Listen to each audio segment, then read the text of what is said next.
Ассалаумағалейкум достар, қал жағдайларыңыз қалай? Бүгін мен сіздерге OLX аккаунтқа қалай парольді дұрыс қою керектігі жөнінде көрсететін боламын. Яғни сіздер OLX аккаунттарыңыз бар, оны ұмытып қалған болсаңыздар, қалай қалпына келтіріп алуға болады, немесе жаңадан OLX-ке аккаунт ашқыларыңыз келсе, оны қалай дұрыс аккаунт ашуға болатыны жөнінде қазір сіздерге көрсетемін. Войти или создать басып өтіп кетеміз.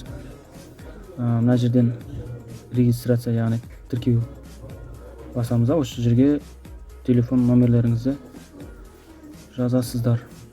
Парольді қалай қою керек? Бір кішкентай арып, бір бас арып қоясыздар. 4 сан қоясыздар. 5566 деймін да. Сосын осындайлардан сосын бір кішкентай арып қойып жібересіздер. Міне болды.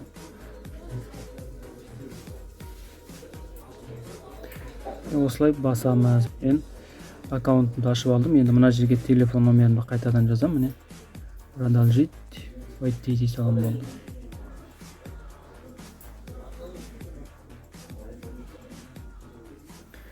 Мен номермен OLX аккаунт аштым. Міне осылай жасап көрсеңіздер болады.